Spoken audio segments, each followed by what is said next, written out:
Ready to rumble? Yeah. Let's do it. Right. So for people that don't know, you are an aspiring professional footballer. Yeah? Let's lay the foreground on that point. Where's your aspirations when it comes to football? I want to get into the pro game. Yep. Literally, like, as soon as I was a young kid. And I'm still on that journey now, basically. So where's that journey taken you to this point? So it took me all the way to the States. Did a scholarship out there. Previously, just before I was in non-league. Now I've come back. Didn't want to do 2 more years and just back in the non-league now and just trying to, like, step up the league, basically. It's put you on billboards as well, I see. Oh, yeah. On Blue Water, yeah. Did you see that one? I did see that one. When did you see that? Ethan showed me it. Yeah, he showed me that you've got the fame of Blue Water already under your belt. To be fair, I was eating in Blue Water the other day. My brother was like, "Is that you up there?" And I was like, "Oh shit, it's me up there." I didn't want to say anything, but yeah. It was, yeah.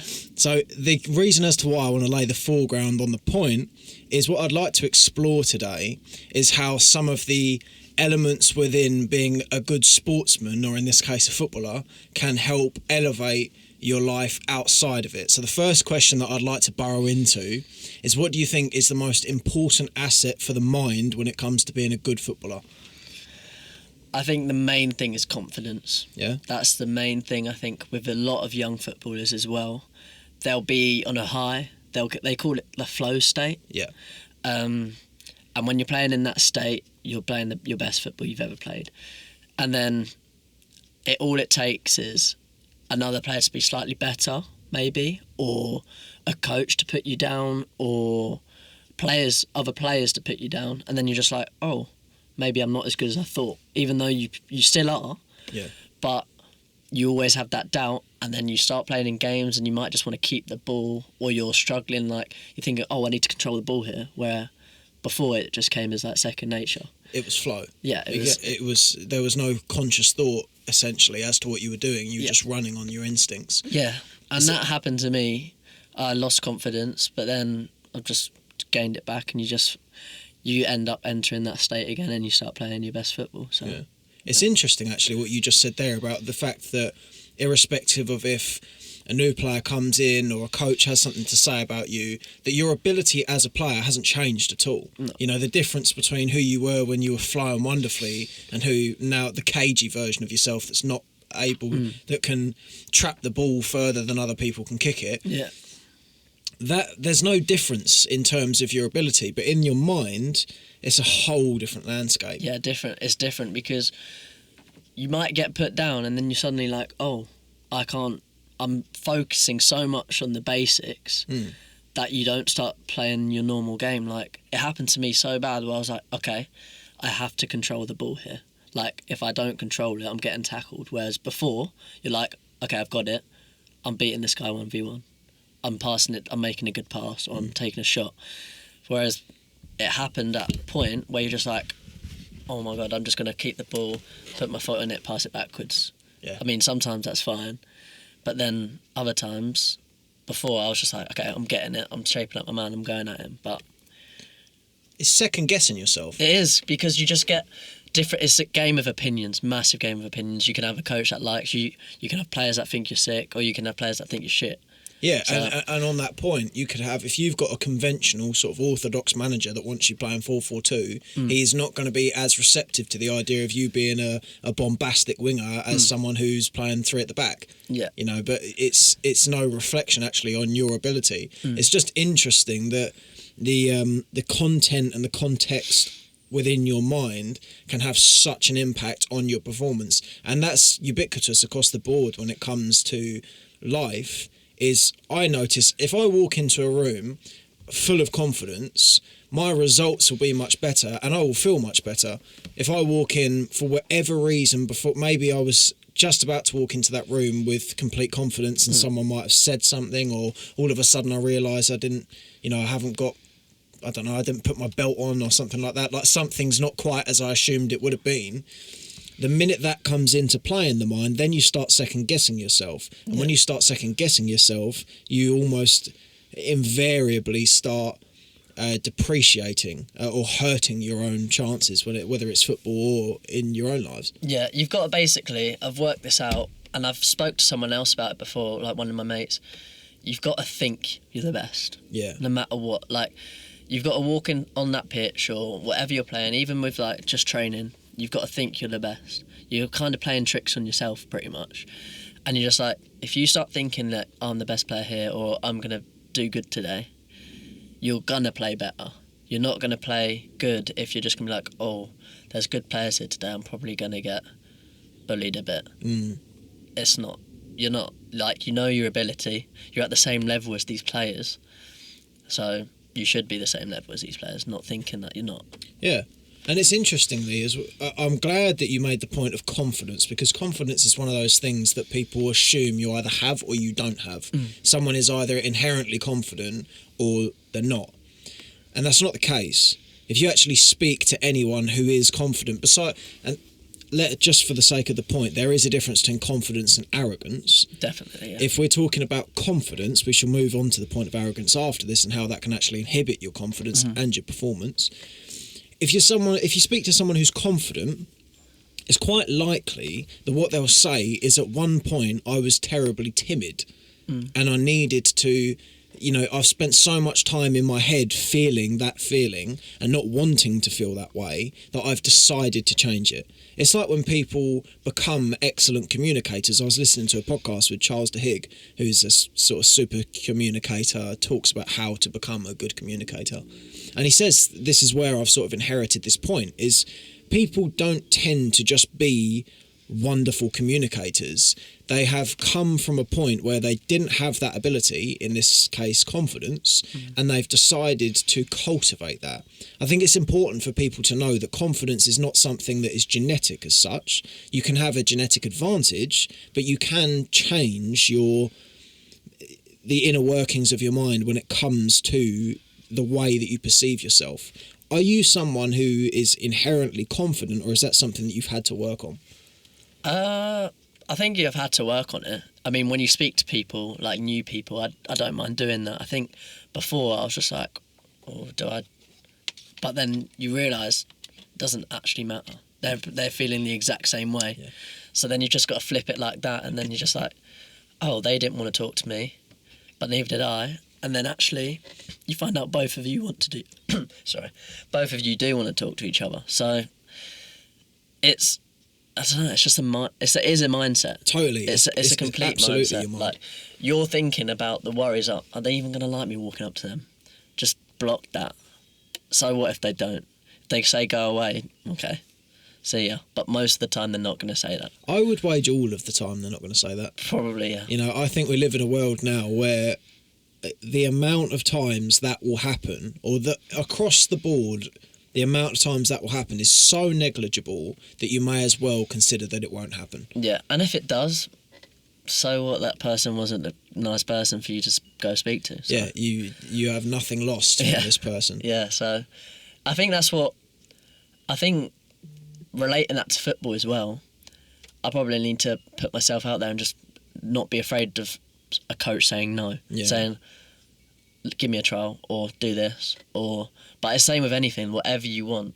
Like, if someone wants to go get a job and you see this person have a job that you like, just ask them. Like, how... Even, like, don't ask them, give me a job, or can you give me a job? Ask them, how do I get involved? Or what do I need to do to, like, get involved in this job? And try and work on it yourself. Don't expect it to be, like, given to you. So, I think that's the way you've got to think. You can't just think everyone's going to say no to you all the time. But even if they do, it doesn't actually... this is something that I've learned very quickly with the podcast, is because you've got to book people in, you have to, weeks in advance, make sure that someone's there so that you've got your podcast. I've had to ask anyone, or not anyone. I've had to choose people I would want to ask and ask them. There has been no, I'd like that person to come on, but I'm not going to ask because I'm a bit... If I've seen someone that I want to come on, I have to ask them because there is no other option. If I want this to work, I need to get over that. And as a result of doing that, I've had a lot of people say no, and it's been quite uncomfortable because you have to sell it in sort of saying why you want them to come on, why you think it'd be good for them to come on. You know, you have to put some emotion into it, and as a result, if someone says no, you know, even though always totally respectfully, it sort of knocks you back. You get that feeling of rejection. But what I've noticed as a result of having that and having to feel that way is my confidence has increased. And I think on the point of confidence, it's important to note that this is definitely something that you can fake it till you make it on. I've had a number of people now come in here, and either post-conversation or mid-conversation, we've spoken of my anxieties of doing this. And people say, you look perfectly comfortable. You don't seem as though it's something that's going on up there, but it is. I had my brother sit in this chair, and he didn't have the best of times. He was quite nervous. He was very nervous. What's going on? We've never had this interaction, probably. Exactly. I mean, and it was really a struggle for him. And we were speaking afterwards on the point of sort of my perception of this. I said, you know, don't look at it as though I am cruising through this whilst you're sitting there suffering, because it's not. It's not that way. I am as nervous as you are. It's just different because I'm used to it. Yeah. And I think the sort of point to be made there is, you don't have to feel confident to act confident. And if you act confident, then you will reap the rewards of confidence and gradually become because people just assume you're confident. Exactly. They don't know what's going on up there. Yeah. It's just what you show, like, on the outside, basically. It's self-fulfilling. Yeah. If you do it, it becomes you. That is the way that you are. Yeah. And the more you do it, you just realise you're not even doing it anymore. Like, you'll feel like you're still showing those actions of confidence. Whereas, even though up there you might feel nervous and anxious, like, they can't see that. So it becomes your natural state. It is. I'm actually a great proponent of the sort of idea of faking it till you make it, because it really helps, particularly on confidence. And I think I'd be interested to see how you feel that sort of ethos could come into play with football, because you can't. I suppose we could sort of segue here from confidence into bravery, because they're essentially the same thing. Yeah. And Jocko Willink has a wonderful point on bravery of, you can't fake bravery. If you do something brave without feeling brave, that is bravery. That's brave. Yeah, that's right. Yeah, I never thought of it like that. And I think risk-taking in football is essentially bravery for the sake of confidence. Yeah, I think it's an important thing, because I used to be a player. I would still consider myself that player, but I did drop, in the sense that I was a risk taker. I didn't care that if I pulled off something and it might not come off. So I'd do like a skill, pass a player, and if it didn't come off, I'd be like, okay, whatever. But then I got to the point where actually I'm gonna get screamed at and shouted at by teammates, by coaches, if I then try this skill and it doesn't come off. Whereas, like, actually, it's not that big of a deal. Like, I'm not right by the goal. I'm not a centre back gonna give away a goal. I might be out wide, or I'll be in the attacking third. If I lose the ball trying something which I think could work and it doesn't come off, it doesn't matter as much as people think it does. Like, people might shout at you, but then instantly they're thinking about how to get the ball back. They don't care that. I mean, they might care, but it doesn't really matter. It's not that deep. Like, how do you work through that? See, to me, that's very cutting. You know, that's something I've always struggled with. Is if you do, so as someone who likes to play football with flair, if someone gets on my back about me doing something wrong, that does really affect me. I think you've just got to think that they're also making mistakes, so they're going to shout at you, but we're not gonna end up arguing on the pitch. Like, okay, you might shout at each other on the pitch, but outside of the game, you're mates. You're both mates. It doesn't really matter. And I've just got to think, if it's my game, risk-taking, if it doesn't come off once, but most of the time it does come off, I'm going to do it most of the time. Yeah. Because, okay, I might not do the exact same skills last time, because the defender might be like, okay, he's just going to do that again. But I mostly play off not just flair for the sake of flair, but I've worked out that I play my best off instinct. Like, I'll do something if based on what my defender's doing on me. Yeah. So if my defender's like, I don't know, touch tight, and I'm like, okay, I'll probably like try and feint to get out of. I won't just pull out like a, I don't know, like a rainbow flick or something when it's just not. Gold. Well, yeah, but it's just not like the thing to do. So I mostly play off instinct, and then sometimes you can shake them up, and then you can be like, okay, I'll do something to try and like make them off balance. Yeah. I think that's a key thing as well. Like as soon as you feint to get them off balance, then you go. That even though they know what you're doing, they can't push off to go get you. Like when you see Messi, they know he's left-footed and he mostly uses it. But as soon as he gets him off balance and then he shifts it onto his left, most people are like, how? Like, why isn't the defender just putting him on his right foot? But it's not that simple. No, it's not that simple. It's not that simple. So instinct is a main thing, but instinct also comes with confidence as well. Because if you're not in your confident kind of like setting, you're not gonna. I don't know. You're not gonna perform your best. You don't trust yourself. You don't. You're always second guessing, like you said before. Like it happened to me, and I was like, oh, let me just put my foot on the ball, pass it, keep it. At least I've done. At least I've kept the ball, which is good. But if it was a chance for me to just run and then put the ball in the box, or run, take a shot, and possibly score, the aim of the game is to score, not keep the ball all the time. So. And the players that are supposed to be doing it are the left wingers, the attacking midfielders. That of all the positions who are supposed to take risks, it is those ones. And that's when you think, when people are moaning at you for it, it's your job to take the risks. Yeah. It's actually your job to kind of beat your man and not just put your foot on it all the time and pass it. Like obviously sometimes if it works and you can swing the ball quickly to the other side and it works, but. That's why I think if players are moaning at you, they're always second guessing. They're second guessing themselves because most of the time, if you lose it, they'll be like, "Oh, just pass it." But if you keep the ball, they'll be like, "Get at your man. What are you doing?" Like, can't win. You can't. Like, it doesn't matter what you do. People will always moan. So then I think I'm just gonna play my own game really. Like, if I see a pass, and then you end up instead of. Because it's a lot of the time it's the midfielders as well. The centre mids, they think, okay, I'm going to run the game. Wingers can still tell you, attacking midfielders, centre backs, anyone can tell a person what to do because you're all playing the same game.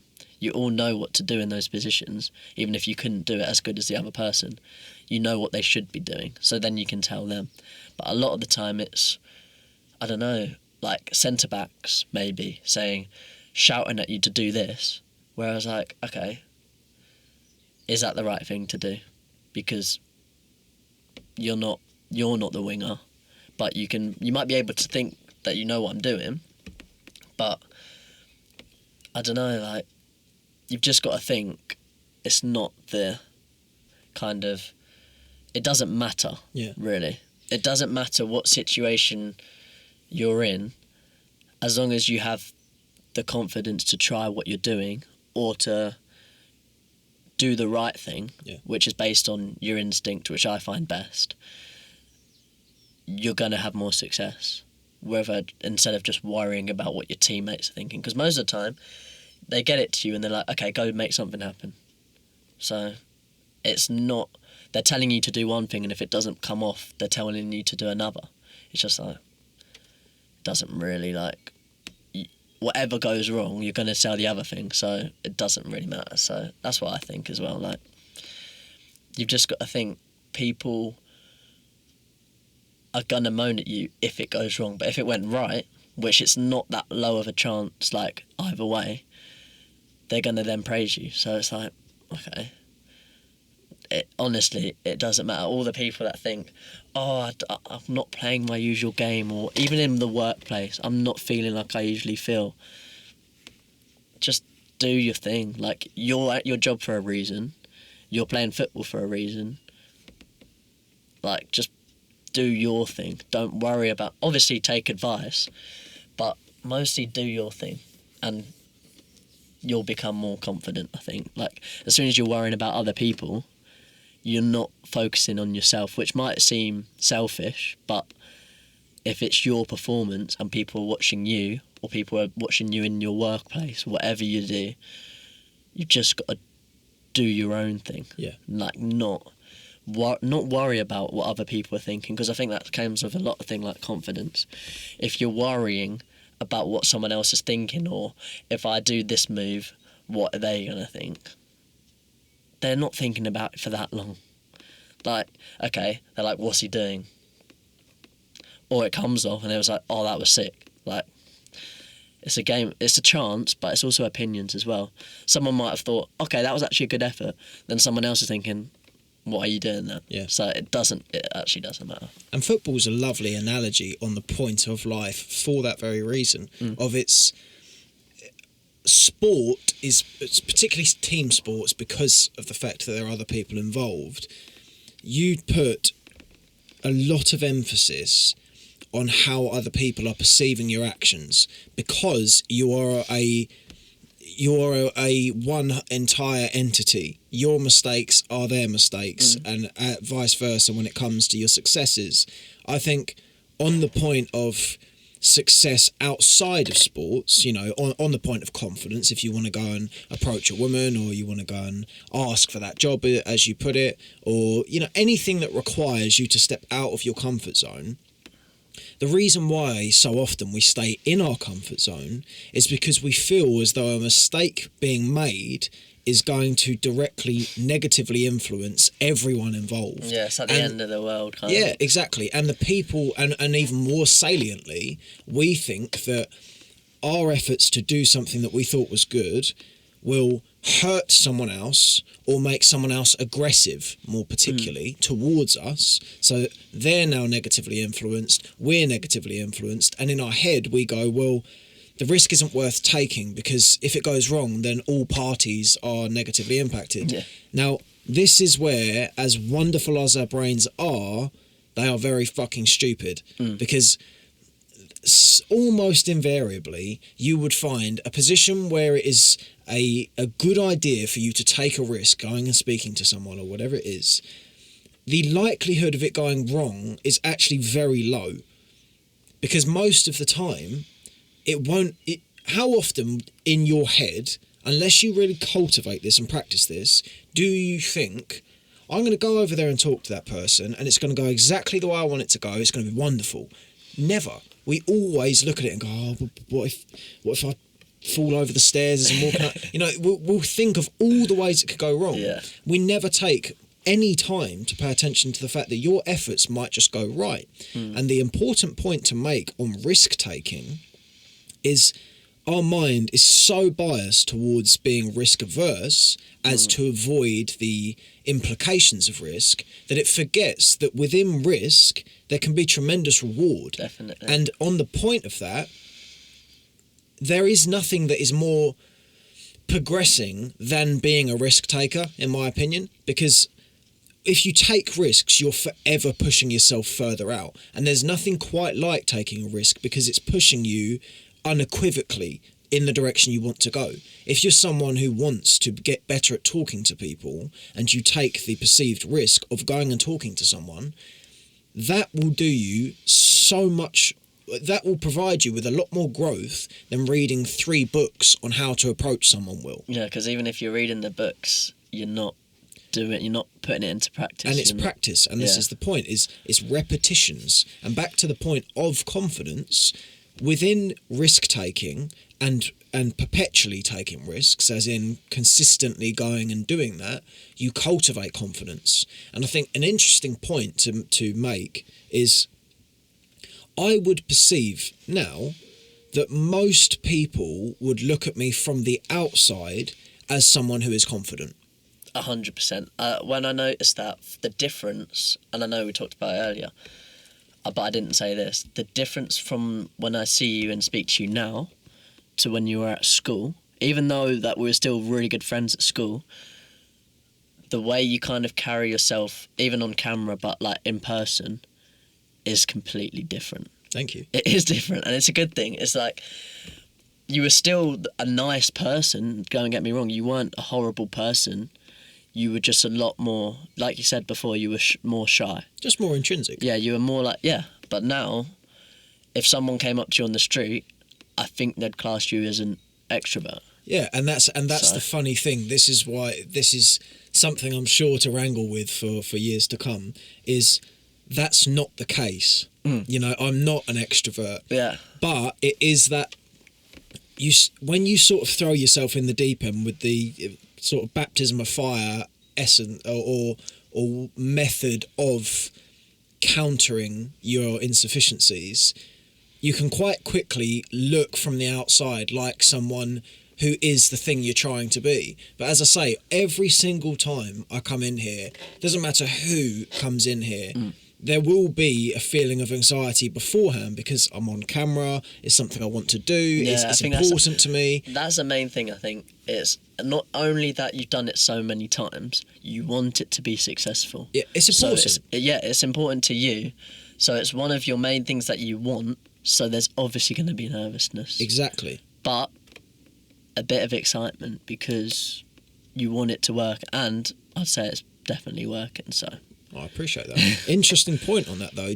Have you seen the study of the difference between anxiety and excitement? No, I haven't seen the study, but I know that I said they're definitely linked and stuff. There is no difference in the brain.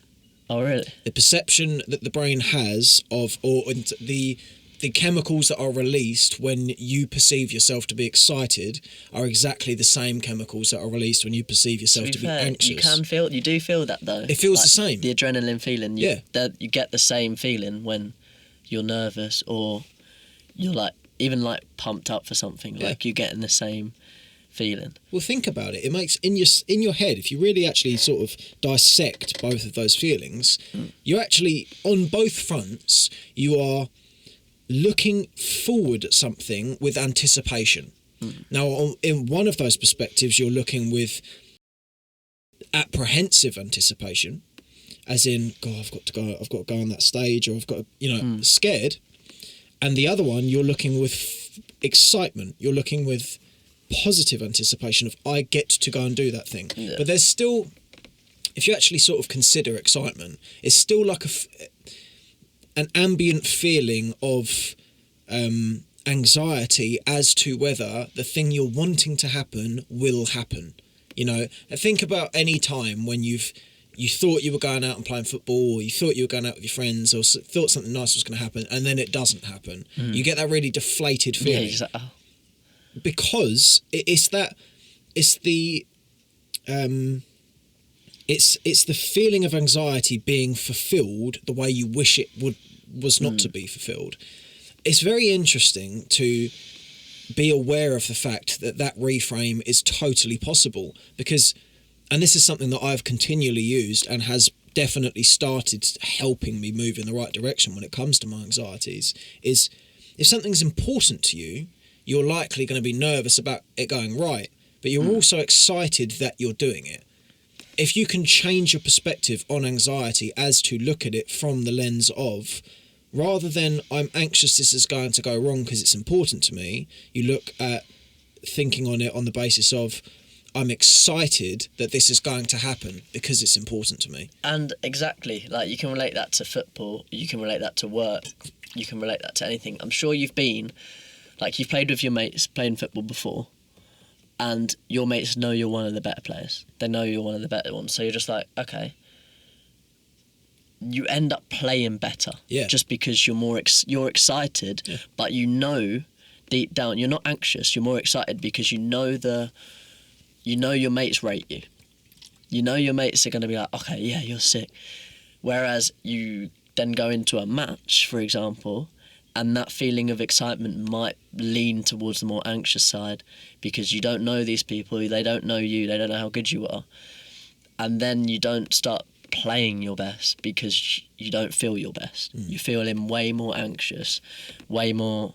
But if they thought you were good, you're automatically fulfilling yourself with more confidence naturally, and then you play better. Like even probably better than you've ever played, because obviously people do stand off you if they think you're good. They don't just run at you, because I think that's a major thing, especially in the lower leagues and Saturday and Sunday football. because the pitches aren't great. I'm not just blaming the pitches, but no, you are. People run at you because they know your touch isn't going to be perfect because the ball's either bouncing or it's not bouncing. There's a molehill in front of you. Yeah. So, and that happens like all the way up until you probably get to like the pro game, and then the pitches are looked after perfectly and stuff. But your touch is going to be better still, even on those bobbly pitches or the wet, soggy pitches that you can't even play on. Your touch is still going to be better on those pitches if you're filled with confidence. If you're just anxious and you're worried about someone about to clatter you from like behind,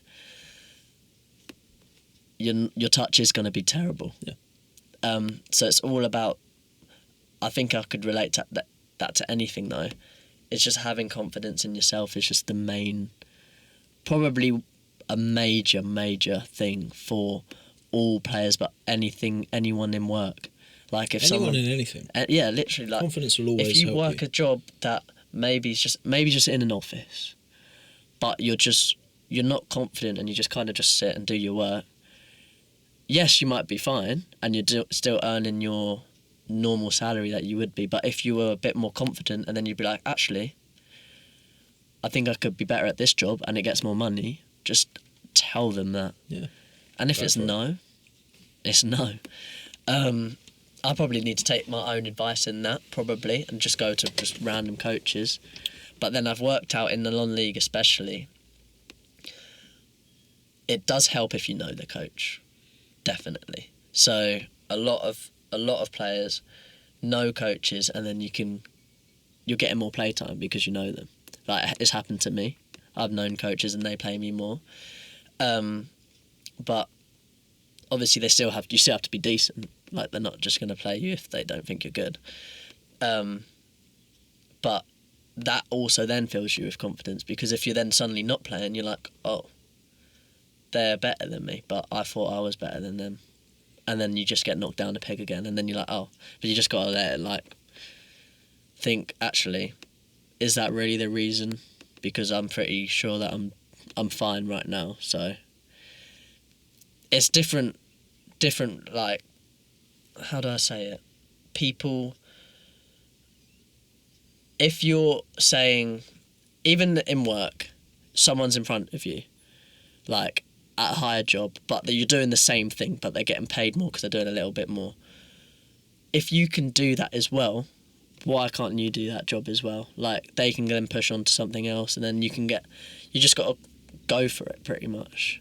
And that's the same with football, same with normal jobs, same with anything. Like, but that relates back to confidence and how it just pushes you further on, basically. It relates back to confidence. And then risk-taking, obviously. Yeah, confidence and risk-taking go hand in hand on this. And I'm glad you made the point of sometimes that it's not what you know, but who you know when it comes 100%. To sports.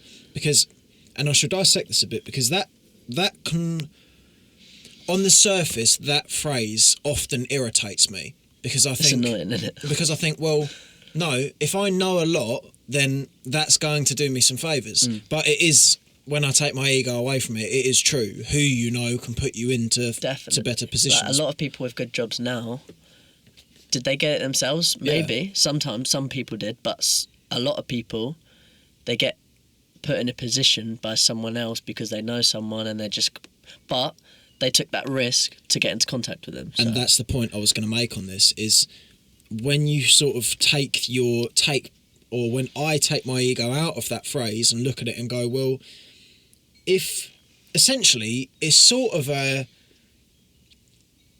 falls in on itself, that phrase, because you know, it's not what you know, it's who you know.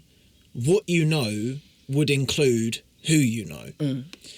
And it's interesting to look at the fact that actually my knee-jerk reaction to that phrase is that it puts me out of the control, because it's, oh, well, what if I don't know that person? But if you're willing to take the risks, over a period of time, you will begin to know these people. As I say, a good example, a perfect example on the point of knowing people, given the fact this is literally what this is about, is the more you push yourself out on the risk-taking aspect, the more likely you are to know the people that you want to know, and the more likely you are to cultivate the confidence that you need to continue doing that. I think confidence is funny in the sense that it's...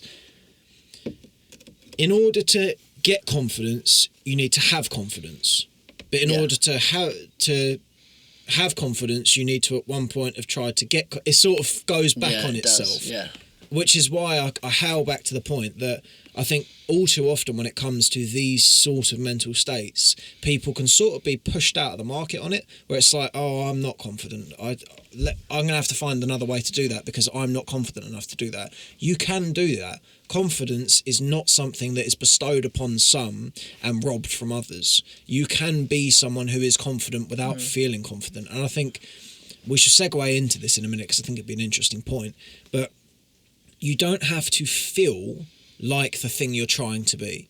You don't have to feel confident to be confident. No. Yeah, like we said before, like, you can just be completely anxious up here and then just be outgoingly confident without people thinking that you're actually well nervous. And it will actually create the feeling. Yeah. It's fake it till you make it 100% works. Because, like I said to you, like you said, you might have been nervous up there before your podcast, but for me, I can see that it just wouldn't even cross my mind that you were nervous, like, at all. But obviously you've been doing it for a long time on the camera. But for people that come on the podcast, they're probably like, oh, should I be speaking? Like, I don't know how to speak. I might not feel as confident right now. But you just got to think, like... Just having a conversation. Yeah, it's just a conversation. And it doesn't matter. Yeah. Like, it actually doesn't. Like, people watching it or people, like, even on it, it doesn't matter at all. No, it doesn't. Like, and even if someone's judging you, which is a lot, which comes to confidence as well, like, that might put you down or it might put you up if they think it's cool or whatever. Everyone has different opinions. So if someone's watching it and they like your podcast, but if someone's watching it like, what are you doing? Like, I don't like this podcast. Like, okay, don't watch it then. Thanks for watching. Yeah, you go away then. But, like, everyone else that watches it, they have a different opinion completely. So it genuinely doesn't matter. Like, the whole world is opinionated completely. So you've just got to think, okay, someone's going to like what I'm doing, but someone's also going to hate what I'm doing. Exactly. So you're never going to get around that. As you say, when it comes to the risk-taking in football, someone, the boneheaded, bald, Sondico boot-wearing centre-back is not going to like you trying to flip-flap against someone. Yeah. The Magista-wearing midfielder just might. It doesn't, it's... Yeah, it doesn't matter, like, honestly. But yeah, like, I was going to say before... it was just going to link to the point of its opinions, like complete opinions, and that's how. Oh yeah, I was going to link it to. I was even going to link this to politics as well. Go on. Like, that's a can of worms. Yeah, it is, but I've said this before. Like, the two, like, main parties, Conservative and Labour, and there's other ones as well, but the ones that mostly go for the Parliament and, like, the Prime Minister and that. I'm no expert, okay, so you can tell me if I'm wrong or whatever, but by it being based on opinions and what people think, a Prime Minister is such a hard job and harsh for people to moan at if they're trying to please people who have completely opposite feelings. Yeah. You know what I mean? So, like, the Prime Minister trying to, I don't know, whatever he needs to do, or her needs to do, try and please people that want the complete opposite of things is basically impossible. And not even worth it. I mean, they do go for it because the more people, because people do change sides, but it speaks... Not everyone's going to change. So it's like, you're not going to please everyone. There are going to be some people who you could say everything they want you to say, but they don't like you, so, so they won't go vote for you. Yeah. Or there'll be or maybe not necessarily that unanimous, but there will be things where you go, there's nothing I can do. This person just doesn't like me, and that's important to remember when it comes to fulfilling your own needs. Is we pander a lot of the time to what will they think, or what will that person perceive me as if I do this thing. It's become somewhat of a cliched point of, it doesn't matter what other people think, because in terms of the way our brain works and our evolutionary biology, it does matter. Go on. This brings me to what I was going to say before, actually, and I forgot to say it. A lot of people, probably like me and you, but then there's other people that don't. You really think, because you care, because you're a nice person, what other people are thinking. You always think about their feelings, and you just put yours aside and thinking, like, it's not a bad thing, like, at all. It's a good thing. It's a good thing, because you're working on your social skills as well, because you're really thinking, like, because we all have pretty much same brain, you're thinking, hold on, I wouldn't like that happening to me. I wouldn't like anything. So say if someone's done something like, I don't know, not nice to you, I automatically switch that on myself, like, actually, I wouldn't like to receive that at all. But it all comes just because you're like a nice, caring person. You're always thinking about the other person, and you kind of push yours aside. Whereas just like, that's why sometimes the more arrogant people become more successful, because they just don't care. Yeah, they don't care, but it's an interesting point. But then obviously there's successful people on both sides, so it doesn't really matter. Yeah, but it's good that you bring this point in, because I think it's interesting that Chris Williamson said something about this that really resonated with me. He was apologising to one of his friends for, I think he'd called them or something when it was totally unnecessary call, just to say, like, are we still friends? Like, have I done anything wrong? I just feel like I might have upset you or something. And then his friend said, no, of course not. We're nothing, no problems at all. And then Chris apologised for doing that. And this guy, which I thought was lovely, he said, you shouldn't apologise for things like that, because that's exactly why you're my friend, because you care, because it's something that's important to you. And I think this is where your, for lack of a better word, weaknesses can become your strengths, because you can look at something like, for instance, the desire to be a people pleaser, or the desire to make sure people aren't upset with you, or, anything sort of resonating within that field or residing within that field. You can look at those sort of traits, and rather than look and go, God, I wish I wasn't such a people pleaser, you can reframe, and you can look and go, me being a people pleaser means that the people around me are pleased. Yeah, people like you. People like you. Yeah. Now, the malignant aspect of it is, if it's falling in on your side as a result of it, if you're becoming a pushover, then it's something you need to change. But I think it's not that sort of, those mental states are not inherently bad. It's just whether you push them too far. And I think it's a great tragedy, actually, when people say they want to stop becoming a people pleaser.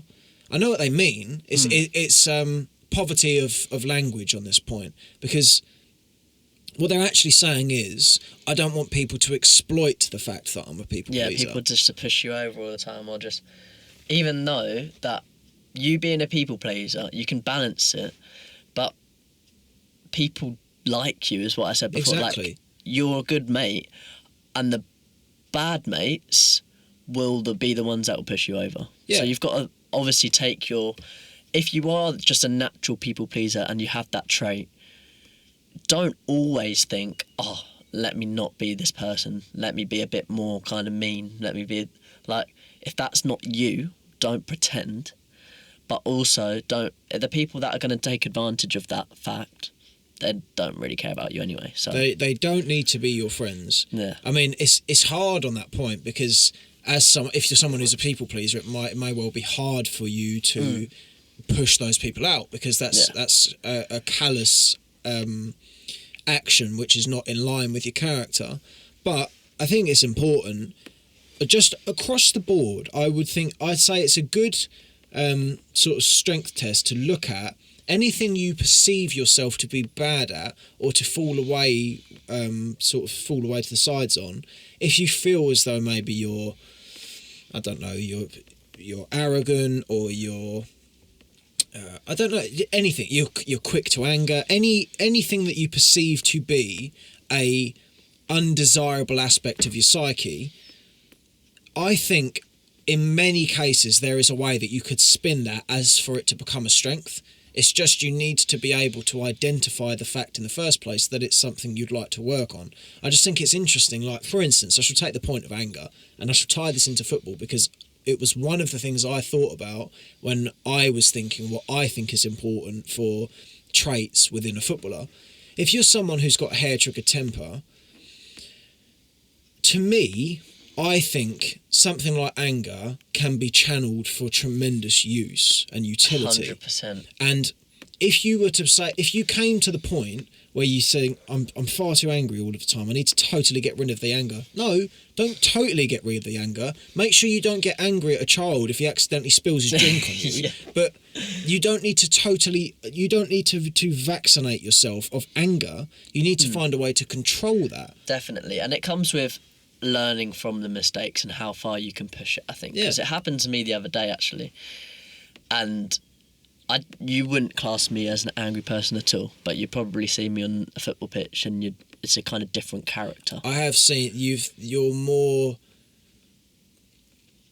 I don't know, I could see you potentially stepping back on someone's boot if they pissed you off, put it that way. Yeah, okay, yeah. But then that's also like people thinking that they can push it when they can't. Yeah. And you don't want to take that, so you've just got to kind of do that. But the other day, so I was playing in a game, 0-0. They got an early red card, and I put us 1-0 up, like in the second half. They were a good team. I put us 1-0 up in the second half, and then one of our mates got a red card, our teammates, and I was like, oh, God. Brilliant. So they then, it's then 10v10, and I go through and go again, 1-on-1 with the keeper, and I hit the post. Obviously, I was angry at myself, but I hit the post and it bounces back to a teammate who's behind me, and he taps in. So we score anyway. I've done my bit. Even though I missed, but we scored. Linesman then puts his flag up, and anyone that knows football, if he's behind me, he's not offside. Yeah. So, mate, I've lost it because obviously it's 10v10. It's like 85th minute as well. We've just scored a winner. Lino puts his flag up, I go sick at him. Like, I'm going mad because there's no way that decision can be made. I shout at the ref, I'm like saying that's like, it's unfair, like that's so bad. Ref sin bins me in the 85th minute. And I'm like, I could have probably controlled my anger maybe a little bit better. But in the heat of the moment, you don't really, it's hard, you don't even know what you're doing. I don't even know what I'm thinking. Like, we've just scored a goal, so your feelings of excitement to go celebrate and you've won the game to instant no you're not because they've just done a wrong decision and you've been flagged offside. It's like, how?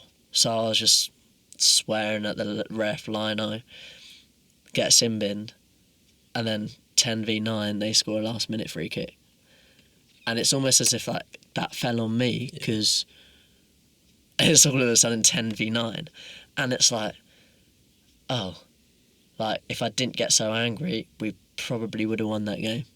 Or at least drawn. But then I thought, but then there's different times. Like, I wouldn't have got so angry, I don't think, if it wasn't so blatant. But then I was like, if I just controlled myself a little bit better there, which I could have easily done. But I think it's different because I didn't really feel it because it was an extreme to another extreme. So I was just like, oh. Got sin binned and then we lost the game, but I was just like, oh. But that's when the anger takes over and you can't let it. But then, in person, you'd be like, I'd never do that. Why'd I do that? Yeah. But I think it's just because even like the little games like that, they mean so much because I still want to do well and progress. Even though it's like a game where I'm not going to get seen, but it still means something because I still want to like be better. So, yeah, don't let your anger, even though refs are terrible sometimes. Sometimes they are. You've given me some form of intellectual tap in here to segue into my next question. Come on. How was your experience with meditation? Oh, you know what? I tried it. I tried it outside. Yeah. Because it was really nice. It was one of those days last week when it was like a nice day. So I was like, okay, go out, play some football in the garden, do my own bits. But then the dog kept tackling me, so I was like, okay. Let me just go sit down over there. So I did it, I tried it, and I did the first course. I haven't got around to doing any more, But I did actually think, like, he was telling me, like, how to breathe and what to think about when breathing. And I was like, this is actually quite relaxing. And I tried it. And, yeah, I quite liked it, actually, so... Good. Yeah, I'm glad. Yeah. I have to say, I notice more and more now the influence that meditation has on me when it comes to anger. When it comes to, as someone who I think is, I don't know if I'd say I'm inherently hair triggered, but maybe just a 21-year-old male. Yeah. I notice more now the times where me in years gone by would have flared up or would have made some sarcastic comment that would have caused the flare up, where now I don't, because I've got the poise to have that moment of thought beforehand. And I'm glad that you've tried it, because I think it's one of those things. And I would say, don't worry about the fact that you haven't gone again. Just go again. Yeah. Because I think meditation is one of those things that I stand by in saying is one of the most influential things to do, but it's one of the easiest things to not do, because it's so... You can very clearly see, if you skip the gym, you can look at that objectively or measurably and go, if I didn't go to the gym, I didn't lift the weight that will make the muscle bigger. And you can see that, you know, or if you eat a shit meal, you can identify that decision has negatively influenced you. Yeah, and do you know what? That's happened to me actually in the last couple of days. Not because I couldn't, like, I've not gone, but I go to the gym most days in the week, pretty much every day, and then I leave the weekends because they're football. But I had this shooting pain in my stomach last week. Like, my parents were like, go to hospital, and I was like, I don't want to go to hospital, like, please. And it was Saturday night, and I didn't sleep. But Sunday I had a game, and I had to play in it because I needed to be, like, eligible for a cup final or something like that. And I had to have that minute, like at least a minute on the pitch. But I felt like I couldn't move. Like, they subbed me on and I was barely running, and I was like, what is this? Like, why have I got this pain? And then my parents were like, go to hospital, and I was like, I don't want to go. And obviously I was missing the gym, like, in the week, and I was like, do I have to, like even though I was ill and I couldn't move, I was still annoyed that I couldn't go to the gym because I'd been so consistent. And then I went to A&E, and they saw me quite quick. I had to do all these tests. They were like, you're perfectly healthy. They were like, do you drink? Do you vape? Do you smoke? Do you drink alcohol? Whatever. Do you drink fizzy drinks? And I was like, they were so surprised. They were like, I was like, no, I literally I'm boring. I drink water, milk. Every occasion I have a fizzy drink, but I don't really enjoy them that much. Yeah, little rebel, but I don't enjoy them that much. So I was just like, I think what put me off about fizzy drinks as well, like, if you ever spill a fizzy drink and I just see it bubbling, I'm like, oh, that going on inside me right now. And I know it's weird to think, but I also don't enjoy them as much as just like a water or a juice or something like that. I'll have that. So I'm just like, okay, yeah, I'll have that. But went to hospital anyway, and they were like, do you drink any of that? And she was so surprised with me being like a 21, like, she was like, do you go out a lot? I was like, no. And she was like so surprised. And she was like, why have I got this pain? So she was actually quite worried. Yeah. I did this urine test, which I'd never done in my life either, which was weird. They took blood and whatever. They said all the tests came back fine. And she was like, it could be appendicitis. And I was like, man. And I was like, she was like, take these meds, and if it doesn't get better, then you need to come back in for a scan, like an ultrasound or something like that. And I was like, oh, mate, do I have, like, let me take these meds? And it wasn't getting better. And to be fair, every now and then, like, if I bloat out or like breathe in, it's still like a pain, like in my right stomach, but nowhere near as bad as it was. So I think it's just healing. But she was like, it could be appendicitis, or it could be gastritis or whatever. And I was like, there's no way I've just come to the doctors for a stomach ache. And I was like, but it was bad. Like, I couldn't, like, I didn't sleep. Like, I was, when you got a bad stomach ache and you're just wriggling around. You just can't get Yeah, I was like that. But then, yeah, I was so annoyed that I went to the gym, like, the other, like, was it yesterday or a couple of days ago? And I did a workout anyway. But I was still kind of, like, I had the pain and I was like, should I be doing this? But because I was so consistent in it, I didn't want to stop. But I'm not that person just to then like stop for ages, because I know that can happen to people that go gym. Like they get in a consistent routine and then they don't go for a couple of days and they're like, oh, I didn't go yesterday, I'll go tomorrow. But I felt so annoyed because I was like, even though I couldn't go, I've just dropped consistency a little bit and I've been going every day. So talk to me about why that annoyed you. I think just because the goal is, especially being in non-league, the goal is to obviously get as high as I can. I think an element of my game I need to improve is maybe not even improve, because I use it to my advantage being like a smaller person on the pitch. And even though that someone might body me shoulder to shoulder, if I catch them off balance, I'm bodying them and it might look like I'm so strong, but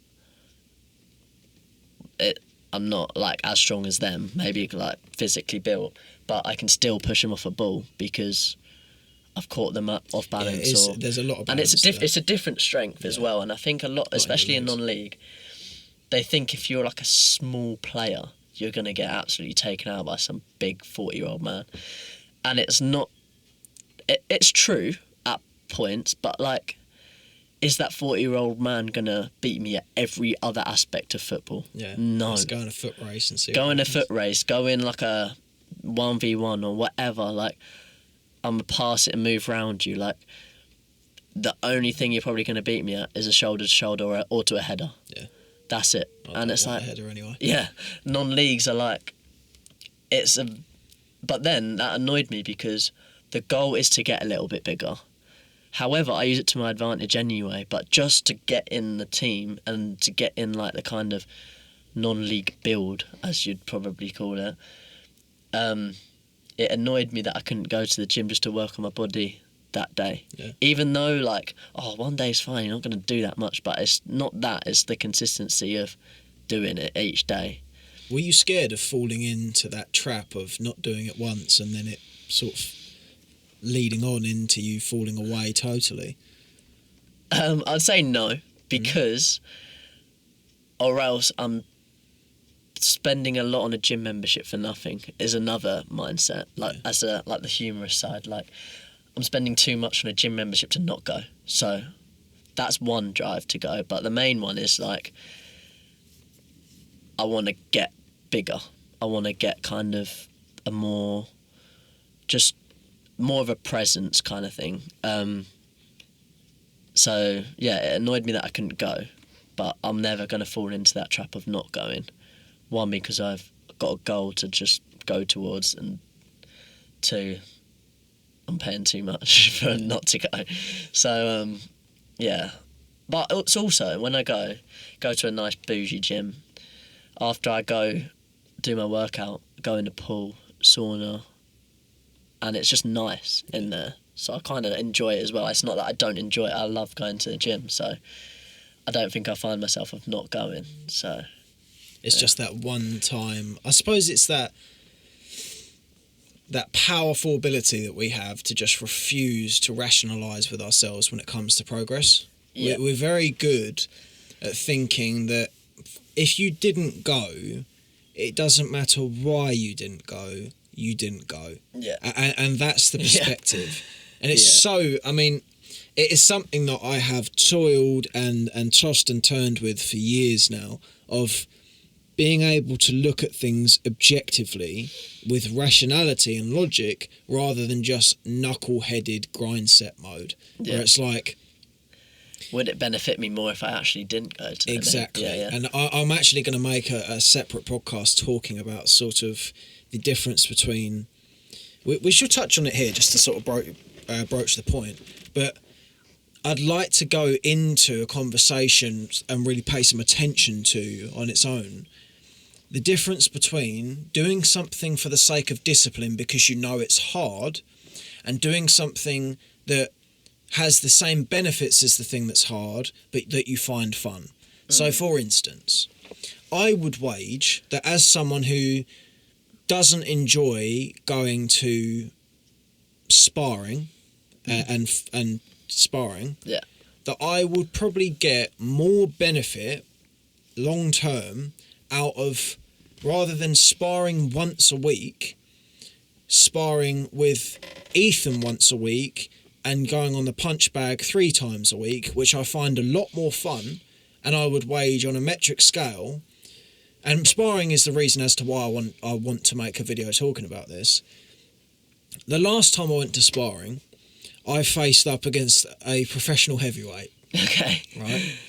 And he beat the fuck out of me. Yeah. Big, as you would imagine. And he threw a kick into my ribs that put me in the most pain I've ever been in.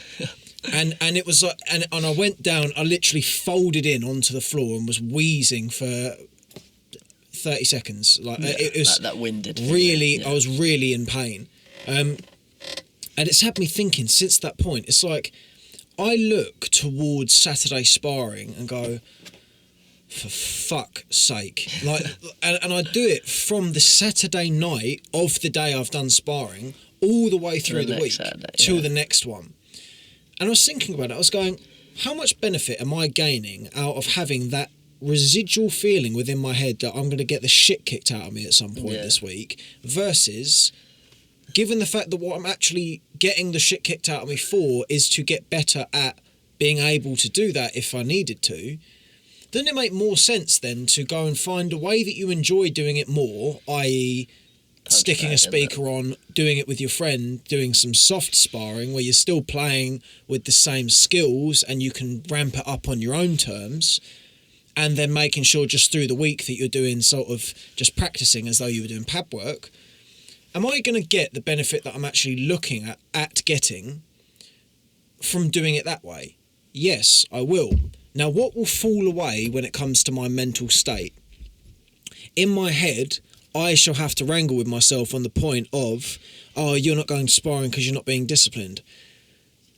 I'm not going to sparring because I don't want to get my fucking head taken off. And I also don't want, in my head that's going to get taken off, to have that persistent feeling of, oh, I've got sparring, I've got sparring. Like, and it is that bad. I will actually look at it on a day-to-day basis, and there's like a clock ticking of 3 days to sparring, 2 days to sparring. And I thought about it and I was like, are you enjoying it as much as you? The only reason that I'm doing this is for the aspect of saying, oh, you're disciplined enough to go and do it. Yeah, you're also kind of stupid though, because you're not enjoying this. You're not even, you're not getting any benefit out of this. You're actually getting, you could argue this is negatively influencing you, because as a result, and as well, tying back to that point of if you find the fun way to do it, you can do more of it.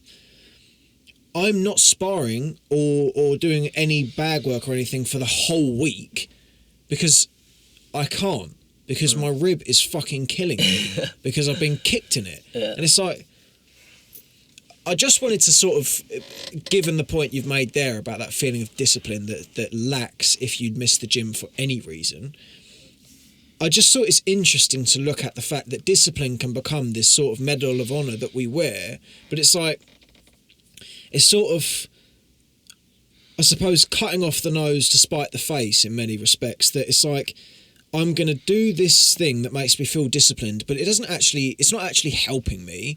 I know this is not the example that's in play with you. It's just a sort of, I wanted to just sort of explore the point that we can put discipline in front of everything else to the point where nothing else is working, but you can go, oh, well, at least I'm disciplined on this one thing.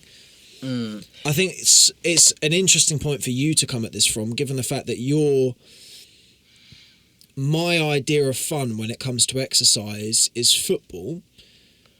And for me, I'm looking at it now when the summer's coming in and I'm going, well, if I go and play football 5 times a week and I only go to the gym twice now rather than 3 times or once even, it's like, on the whole, I'm probably going to be coming out of the other side of this better than I will be in the winter when I go to the gym 3 times. But don't play football at all. Okay, yeah, I think it definitely, you've got to find a balance, but mainly, if you're enjoying it, you're probably also improving yourself as well. Exactly. Like, I think by you not looking forward to the sparring, but you then looking forward to doing the bag work with your mates, or you're doing the just the paddle stuff, I just think you're gonna improve more on your technique because you're actually using those skills. Whereas you come up against a big, heavyweight guy. I just stood there for 2 minutes. Like Yeah. You're not even practicing what you're good at. Yeah. Because as soon as you probably move, he's gonna like jab you or do whatever. And that's exactly what happened. And I actually said to Ethan afterwards, because Ethan was there, I said to him, it does make me think though, it's like, what have I gained from that besides injury? You know, I haven't hit you. I literally hit him probably 3 times. And the reason why I didn't even bother to throw punches was because I knew that the minute I throw something, I'm going to leave my liver exposed and he's going to fucking slam dunk me. And it's like, I just don't want that. Yeah, and if you don't want that, then I tell you, it improved your, like we said before, the only thing not the only thing, but one of the main things it did, like, improve on yourself is your bravery just to even get in the ring with him in the first place. Yeah, which is good, but... Yeah, that's just, that is good. And yeah, that is good. That's good. But then if you realised, actually, okay, it was brave, I felt what I felt there, I didn't like it. Even though I was brave enough and you've improved yourself there, doing the stuff that you enjoy and you're still improving is way more beneficial. Because why are you doing why am I going to sparring? Well, because I want to be more handy. Well, you can do that in ways that are more beneficial. And I think if you do it in ways that are more beneficial, you're going to grow more. Yeah, and if you had like aspirations to be a proper fighter, maybe going in with him more would benefit you. It would be something I'd have to do. Yeah. But it's not what I want to do. But if it's not, and then you just want to do the skills that you need, you're going to benefit more from the pad work with your mates or the bag or the light sparring, and then you can, like you said, turn up the difficulty of it. Yeah, because I was speaking to Ethan and I said to him, I was like, if you and me go out for an hour, just the two of us, I'm not going to bother making the joke, it's gone now. If we go and do that, it's going to be more intensive because we're going to be doing an hour between the two of us. So you're going to have no rest because you might go and spar someone that's a bit easier, so you're not so gassed out. You know, it's one-on-one. You're going to be working the same skill repetitively. Yeah. And you're going to be doing it in a way that's just more fun. So as a result of doing it in a way that's more fun, I'm losing the anxiety. And you could say there's a level of discipline that I'm losing, but I would wage on my own behalf, and I'm sort of talking to myself here when I say this, I think if you're someone who is consistently doing a lot of good things for yourself, that I would wage that you deciding that one of the things that you're doing isn't working for you is not you all of a sudden abolishing any understanding of discipline. Mm-hmm. If you're waking up on time, reading, writing, podcasting, doing the morning routine, doing the evening routine, and all the rest of it, I don't think all of that being there and you saying, I'm not going to go to that 1 hour of sparring on Saturday, oh, well, you're clearly not disciplined. Yeah. It's not... You always feel that, but if you look at it from, on a deeper scale, as long as you don't fall into the inconsistency completely... Exactly. A one-off because you actually can't... You're fine. You're probably doing yourself actually better because you're not going to work yourself as hard if you went to the gym anyway. Exactly. Yeah, and it's strategy, isn't it? I think this is where it's important for people to know that strategy does come into play with discipline. Discipline, I think, has been one of those things that people have quickly realised is important and necessary, and I'll underline that, necessary, to have within yourself. And as a result, they have just taken that principle and run with it, that anything that constitutes discipline is something you need to do. No, not true. You need to find the best way to be disciplined as to increase your level of happiness, increase your output, and just generally make your life more enjoyable. There is no point, and I can testify to this as someone who has done the 5 a.m. wake-ups, has done the morning runs, has done the sparring, have done the things that feeling a sense of discipline within yourself does not mean you will feel happy. It doesn't work that way. Discipline is not the precursor to happiness. The precursor to happiness is feeling as though you are in line with your own principles and as though you're doing the right thing. And to me, on this point, I don't feel like I'm doing the right thing when I'm spending half my week or my whole week with a simmering anticipation of getting my head kicked in. Yeah, it's all, you've got to relate it to what benefits you. Yeah, really. Exactly. Not what someone said will benefit you. Yeah. No, because I mean, like you said, like the morning runs, I did that in America actually, and you know what? As much as it was hard to get out of bed, we also did some morning. Like it was before the sun even came up as well. Like we went out on the pitch, the lights were on, and it's nice. It's crazy, but then you watch the sun come up and you're like, I've just done a whole 2-hour sesh and the sun's just come up. Like, this feels so good. And you know what? Because I don't think I have, like, everyone's always busy when I come back here anyway, but as much as it's hard to do it, it felt so good. Like, not just the feeling of, okay, I've done something that a lot of people haven't today. Like, that still felt good, but just the feeling, because I don't know, just I think it was the sunset anyway, like the sunrise. Like, it felt good that you've just done something with all your mates, and it doesn't matter what it is. It could even be like a walk. It's just that nice feeling of in the morning. I think mornings are very underrated, and sometimes for me, I'm like, okay, I've just had a whole weekend of football, like today. Had a whole weekend of football, and I woke up and I was like, okay, I'll just chill in bed for a bit. I'll just chill on my phone. And I was like, actually, I did have a thought in my head yesterday that I'm going to go to the gym in the morning before I came here. But then I was like, actually, should I do that, or do I probably deserve a rest? Yeah. So I then rested, and then obviously I was like, I saw a text from you, I was like, oh, I forgot. But then, yeah, no, it's all about what benefits you. If you've seen something at the time and been like, okay, that was nice, I liked doing that. As much as it's hard to get out of bed, maybe, as soon as you're out, you're out. Yeah. Like, as much as you think, like, you're not actually as tired as you think you're going to be if you just count down in your head, 5, 4, 3, 2, 1, I'm up. Yeah. Like, and then you just go to the bathroom, get in the shower, or like splash your face with water. Like, you're up. Like, I did it with my dad the other day. We watched the Grand Prix together, the Australian one, at like 3 a.m, just because it was a thing we do each year. I wasn't tired. Like, went to bed decent time, got up, splashed myself with water, and I was fine. And then I just chilled, had some like early breakfast, watching the Grand Prix, and it was actually really nice. Yeah. But yeah, I'd say doing stuff that help you, but because you enjoy them, not because, okay, yeah, sometimes, I don't know, for football anyway, you've got a mile run that you have to do in a certain amount of time. Everyone's dreading it before. It's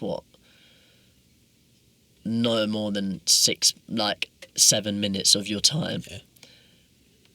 And you're dreading it, but then afterwards you feel fine, and you're actually kind of relieved that you did it, and you're happy that you've done it, because you wouldn't have done that if the coach didn't tell you to do a mile test run. And then you feel good afterwards, and you don't have to do that for ages. So, but it bettered you, and it wasn't that bad. It wasn't that kind of not getting kicked in the ribs by a super heavyweight guy. Yeah. But it was just doing a mile run, which you're still dreading, but it's not that long at all. There's a quote that I love on this point, and I'm very, very fond of this for obvious reasons. If you think the price of pain is high, wait until you get the bill from regret. Yeah, I've actually never thought that, to be fair. And it is that feeling where it's like, if you look objectively at the thing that you're scared of doing, or the thing that's going to be in your head, you look and go, fuck's sake, I don't want to do that. Now, this is, I should polish this up afterwards, otherwise it will sound quite contradictory on the aforementioned point. when I wake up in the morning and I know that I've got to go and have that shower, I look at it now much better and go, it's 2 minutes of your time. Yeah. Like it's. But in bed, you're just like. You're like, oh, but it's so cold. Yeah. But it's 2 minutes of your time. You'll be all right. Don't worry about it. And then you feel good after. So. And then you feel good afterwards. Yeah. Whereas if you were to take it from the other angle of how long am I going to feel shit if I don't do it all day? Like, I'm going to feel shit for 18 hours if I don't do this thing. Or I might feel shit for a grand total of 10 minutes between going in, doing the run, coming out the other side. Like, and it's like 10 minutes, that's a good trade-off. Yeah. Now, this is where I'd say this is the temperance, and this is why I think skepticism is so useful for everything that you do.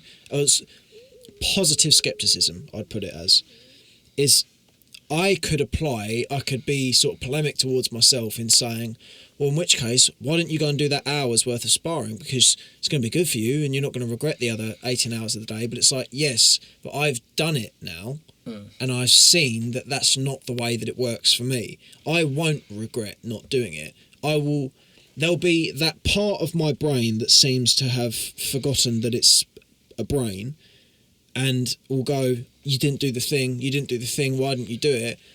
But the vast majority of my psyche will look and go, look, we've spoken about this. That's not something you want to do. Yeah. Sort of, let me make this a bit clear. There is a difference between doing something that's hard that you know you're going to feel good for doing, and doing something that's hard just for the sake of the fact that it's hard. I think there are things that you know, and we're very good. I'm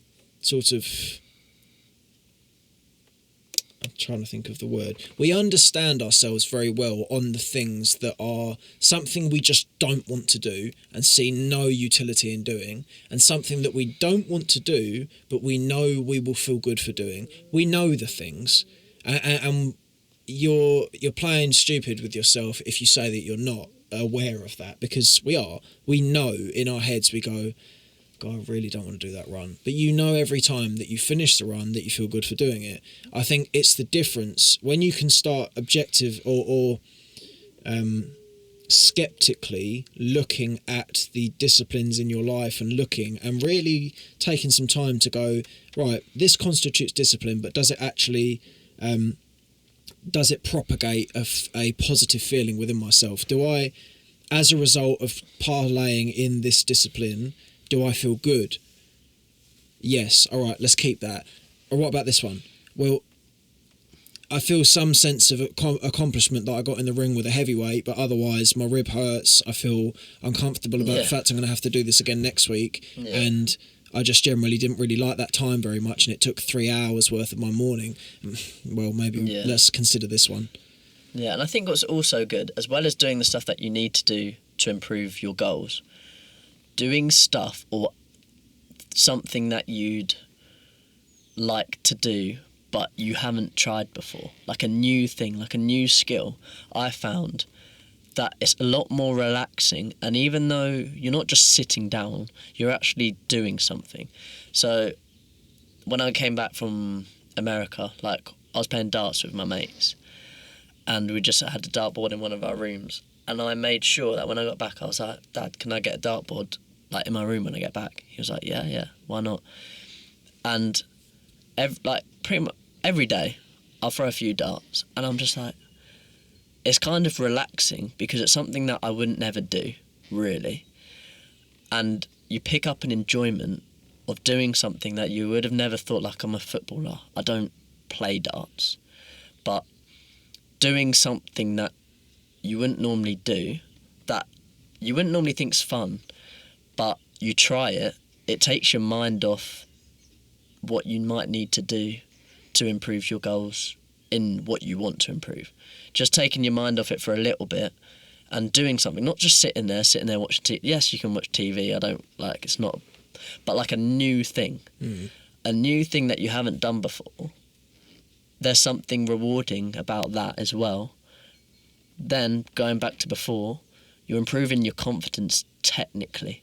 because you're adding a new skill Yeah. to what you can already do. Or you're at least flexing the muscle of knowing that even you're stepping into the unknown. You're showing yourself that's something you can do. Yeah. And the improvement that I had when I was so bad at darts before, like terrible, and now I can throw pretty decent darts,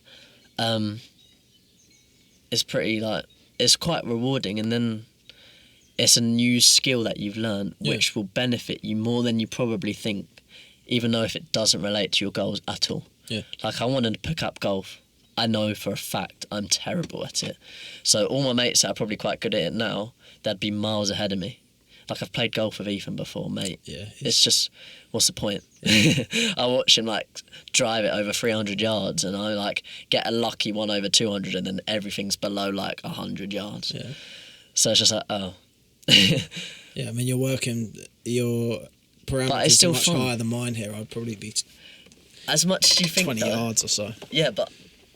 Yeah, well, I'd hit some 20 yards as well. Like, it's not even that, like... But even though I'm not good at it, or as good as the person who I'm with, it's still fun. Like, I don't care. I don't have to be the best. I'll probably be a little bit, and everyone gets a little bit annoyed that, oh, I can't hit as far as you. What are you doing? I'm literally watching you so closely and I can't do it. But I have that kind of weird thing that once I try something, I'll keep doing it for a bit until I get quite good at it. Like, I was in my garden. Obviously football, but I did keepy uppies in my garden constantly. But then, like the darts thing, I taught myself how to spin a ball on my finger until I could do it. Like, and then I got good at it. But I have that kind of mindset of, if I can't do something, someone else can do it. They're obviously doing something that I'm not doing. Let me just watch them closely and do it. And then it's actually quite rewarding, because I think I went bowling as well. Like, I wasn't that good at the start. My mate taught me something, and then I was like, oh, I'm actually throwing the ball pretty straight. I'm actually getting quite good at this. And it's quite fun just taking your mind off something that you want to do a more fun activity. And it's benefiting you more as a person than you probably think. Yeah. Even though totally you're, I don't know, just throwing darts or playing golf or going bowling, like, you're releasing probably quite a happy hormone, and you're not realising that you're doing it, but you're taking a break from the gym, from the football, from your podcast or whatever, or you're fighting. And it's like, you're probably benefiting more than if you actually probably if you actually went to go train on the actual thing, but you're benefiting your mindset in the sense that, okay, I'm not actually worried to go fight this guy this weekend, because actually I'm a bit more relaxed. I'm going to go do something with my mates. Maybe he's trying a new skill anyway. Go try golf. But I'm terrible at golf, but I do want to try it and pick it up. But I know it's quite expensive as well. I need to buy all the equipment, and I'm not that good enough to. Yeah. And I probably wouldn't go that much either, so I'd probably have to go with a mate that's quite good or something. But yeah, until I get decent enough to do it. But it's nice to take a break as well from that mindset that forces you to constantly improve and be the best at something. Like, for you and I both will understand that feeling of knowing that there is no such thing as fun in something unless you're doing it well. Yeah. It's like for me, football, if I was shit at football, I'd fucking hate it. But you'd get good at it. Yeah, but I know. But I only enjoy football because I know I'm quite good at football. Yeah, it's nice when you can move away into something that you don't really care about. Yeah. Like, you don't care about golf. No. You'd like to try golf, but it's not actually important to you. Yeah. Which means, quite reliably, there's some people that just cannot access this train of thought, but I think people. I don't care that I'm not. I think people make themselves think that they can't enjoy something unless they're good at it, and it's not quite true. Pool is a really good example of this for me. I work up at a bar. I'd never played pool before, and then as a result of being someone in a bar and it's quiet often when I'm there, I started playing pool. So now I'm all right at pool, but I quite like playing pool. I'm not very good though. Yeah, but I don't care that I'm not very good because I just quite like playing it. Yeah. And I think it's really important for people to have either have something like that you don't care whether you're good or not, or try and find something like that. Yeah. And they're all there. As you say, you've got darts, you've got bowling, you've got golf, you've got pool, and these are sports. There are other things. I enjoy darts so much, and I constantly try and hit a 180, and I've never done it. But I still enjoy it.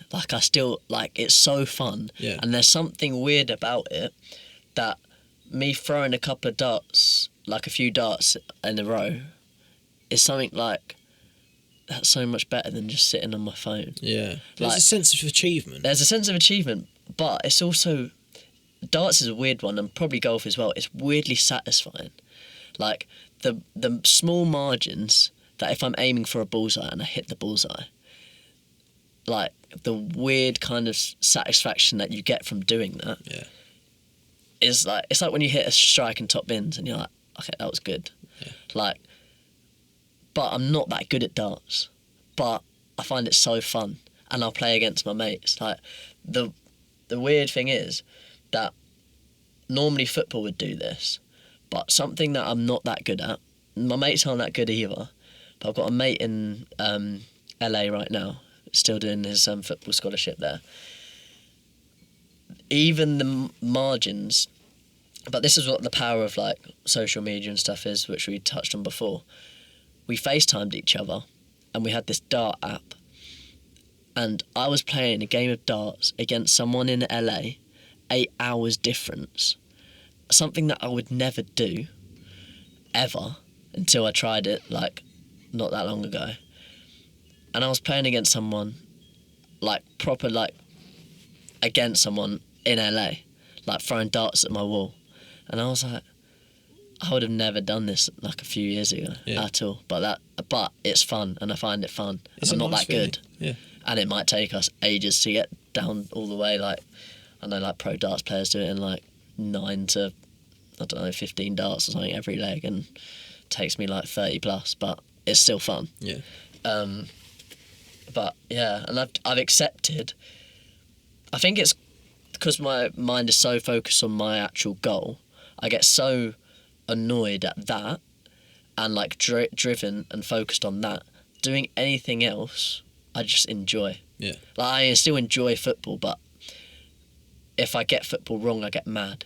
If I miss a dart, what does it matter? It's just the dart. I'm not too bothered anyway. It's the flow state. Yeah. That's ultimately what it draws back to, is when you do something and you're not bothered about anything but doing the thing. Yeah. That's where the enjoyment comes from. It's also where the progress comes from. And I think, funnily enough, the flow state, we attribute this idea to specifically sports. Yeah. I don't think that's the case. Confidence, probably. I think I've noticed there have been times where if you're in the midst of a really good conversation and it's flowing well and everything's going as it should be, or, I'm speaking sort of within my own examples here rather than the expanse of what this could be attributed to. The flow state is possible in anything, I would wage. And I think the flow state itself essentially is you just coming to terms with the fact that what you really care about is the fact that the thing you're doing is making you happy and nothing else. And nothing else matters. It's just the fact that you're enjoying that dart being thrown, you're enjoying the way the conversation is flowing. That's the extent of it. Yeah, I think people don't realise, like, they think they won't enjoy it if they're not good at it. Exactly. And it's like, it's just kind of fun just doing something. Even if it's new, you're not going to be good at it straight away. Yeah. So it doesn't matter. Yeah. Like, obviously, when I go play golf with Ethan, which I haven't gone for ages, but when I did, and I just watched him hit a ball so far, and I was like, teach me. Like, don't just... I was like, Ethan, literally put me in the same position as you and let me try. And I still couldn't do it, but I was getting better. and it was kind of the enjoyment of improving a little bit each time was good. Yeah. So yeah, but I didn't really care. I cared that I wasn't that good at it like straight away, but that's just the initial frustration of wanting to be good at something straight away and then you're not. Yeah. But it's sometimes more enjoyable improving than being good at it straight away. Like watching your progress from hitting it like 10 yards to 100, even to 100 yards. Like I couldn't do that like a week ago. Yeah. But I can do it now. So obviously I wasn't going to be as good as someone that's been doing it for ages. But the first mindset was like, I'm not going to enjoy if I can't hit a ball. Yeah. But actually, it's just learning something new, and like you just want to. Exactly. It's just fun. And I think this takes us in a sort of pleasant full circle towards the fun that can be found in something like risk taking. I think as we touched on at the start, we can look at risk taking and we can look at these sort of daunting tasks as though they can only go one way, and that way is negatively. I think in actual fact, when it comes to confidence is something that we assume is going to be heavy, going to be hard, going to be strenuous for us to actually cultivate, when in many respects it can be, and often is, incredibly rewarding and puts you in that flow state. Yeah, and I think if we take that mindset of enjoyment and just benefiting, even on the stuff we're not as good at, but maybe we both of us actually, we probably learnt this today just by speaking about it, in the stuff, even though we enjoy doing the podcast or enjoy doing football or whatever, when you're actually about to do it, instead of worrying that you're not going to play well or if you're going to play well, just enjoying it straight away. Yeah. Like, you're probably going to be better. You're going to do better because your body's naturally in a calmer state, and just enjoying it. You even find when you're playing with your mates, because you're enjoying it, you'll pull off a volley into top corner out of nowhere, and you'll just be like, I would never do that in a game, but I've just done it first time just now, because you're in such a calm state. You're relaxed. You're fine. If we take that approach to anything that you do, you'll probably be more successful and it'll benefit you a lot more. 100%. And I think that in itself is an interesting question to look at, is how you become relaxed. But I think I'm going to tease that point and we should come back to it on another podcast, because I think that in itself is a can of worms. Yeah. I have to say, as it has been for the last... You've been on twice now, haven't you? This is the third. It's your hat-trick. It might be. I'm sure it is. It might be. Yeah, it is. It is. We had one on Sunday night and then we had one when we went to the gym, so this is your hat-trick. Yeah, it is. As it has been for the last two occasions, this has exceeded the expectations I thought it would. It's always good to talk to you, and I appreciate you coming on.